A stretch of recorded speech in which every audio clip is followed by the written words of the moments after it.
Hey YouTube, Urban Acolyte TV, and my name is Prince.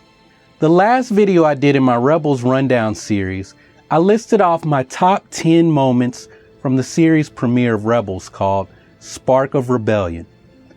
On this video, I'm also going to run down 10 moments from the official first episode of Season 1 called Droids in Distress.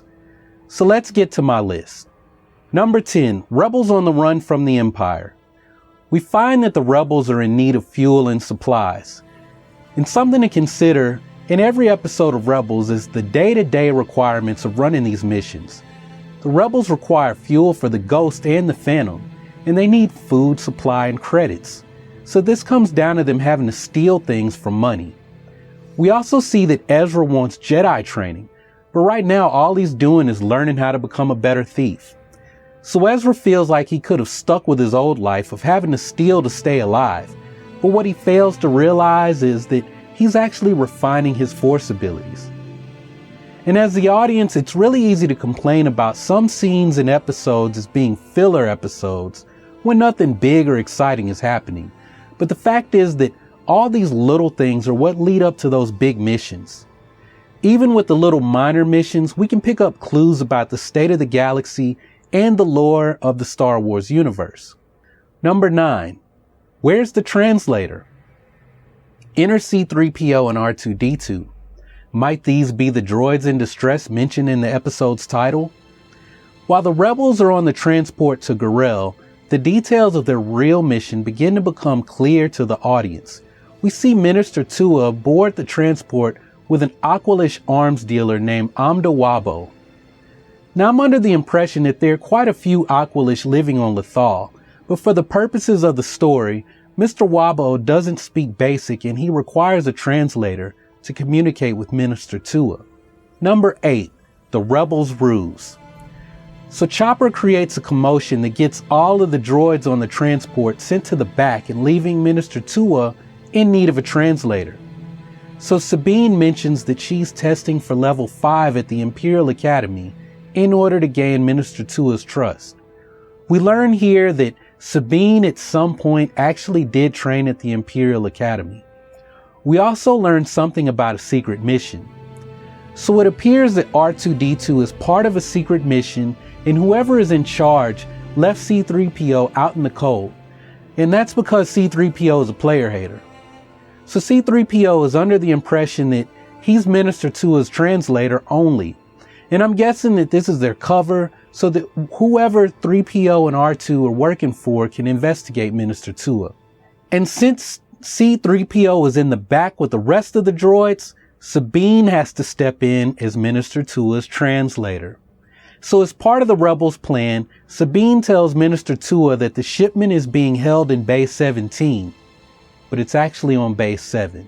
Number 7, landing on Garel. Please prepare for landing. So for the most part, the rebels' adventures will be on Garel and Lothal this season. And Garel is located in the Lothal sector and it takes literally minutes to arrive there by hyperspace from Lothal. In all honesty, I have trouble distinguishing Garel from Lothal.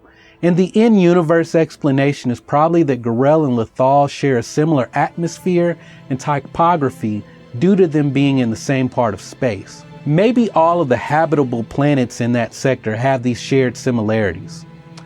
I think the behind the scenes reason is that that the art people needed to repurpose the assets from Lothal to shorten the time it took to complete the episode. Some of the reasons the rebels don't travel to all these known planets people ask about is, well, because the art team needs time and money to create the assets for those planets. I would much rather them blow their budget on telling a good story than doing something like traveling to Tatooine just so a small minority of fans can see Boba Fett in an episode. But if you want, I'll try keeping track of where the rebels have traveled. So far they've been on Lothal and Garel in this episode. Last episode they traveled to Kessel to rescue the Wookiees from being sent to the spice mines. And recall that this is the same Kessel mentioned when Han Solo says the Millennium Falcon flew the Kessel Run in less than 12 parsecs. Number 6, the T7 ion disruptors. These weapons were supposedly banned by the Senate because they can short-circuit an entire ship. At least that's what Sabine says. The truth is that those weapons were used to massacre the Lasat people. And here's a question to consider. If these weapons were banned by the Senate, why does the Empire want to mass produce them on Lothal? Why is the Empire attempting to mass produce banned weapons? I mean, it's not like the Empire is evil or anything. So do you remember the people living in Tarkin Town from the Spark of Rebellion episode? Well, as it turns out, some of those people had their lands confiscated so that the Empire could turn their farms into a plant to produce weapons. Some of the other farms were strip mined so that the Empire can have resources to produce more weapons. Number 5, Dispatch Agent Kallus. We learned that Kallus had a hand to play in the near extinction of the Lasat people. And this episode is setting up a storyline that we're going to see played out that involves Agent Kallus and Zeb. Agent Kallus led the massacre of the Lasat people, and Zeb feels responsible as he was head of the honor guard on Lasat. Number 4, it's strictly business. The reality is that the rebels need to make money to buy supplies. On this episode, it means selling the T7 ion disruptors to Vizago. For Zeb, this is a personal matter. Taking these weapons out of circulation is more important than anything else. Unfortunately, the Empire shows up, and Vizago takes off with half the rebel shipment. As for the rebels, they're left with no money from the deal with Vizago, and the Empire is nipping at their heels. Number 3, here comes the Empire. So C-3PO's efforts as a player hater are quickly rewarded when the Empire opens fire on him after he snitched on the rebels. Lucky for C-3PO, these stormtroopers can't shoot. So Kanan takes out one of the Imperial walkers with a T-7 disruptor, and the rest are set to detonate so that the rebels can get away without allowing the weapons to fall into the Empire's hands. Number 2, use the Force, Ezra. Agent Kallus and Zeb have all-out warfare when Kallus says that he was the one to give the order to use the T7 disruptors on the Lasat people. Just as Kallus is about to deliver the killing blow to Zeb, Ezra's instincts kick in, and Kallus goes flying. Now perhaps this will smooth over the rough patches between Zeb and Ezra after Zeb's total D-bag move last episode, where Ezra was captured by Kallus. Number 1, the Rebels' reward. It turns out that C-3PO and R2-D2 have been working for Bail Organa the entire time. R2's been recording everything from the time he and 3PO joined the Rebels crew. So Bail asked to see everything R2 recorded. So now, as the possible leader of a future Rebel alliance, Bail is aware that Ezra is Force sensitive and can use the Force under pressure. I want to apologize that it's taken me longer to get these reviews of Season 1 completed than I thought. And I'm just going to get as many completed as I can. But by the time Season 3 debuts in the fall, I'll just be able to post my review a few days later after that episode airs. I also want to mention that in the Spark of the Rebellion video review that I did, I left out reason number 6, so there's actually only 9 reasons. Number 6 was supposed to be, hey, my name is Ezra, and that's Ezra's got a crush on Sabine.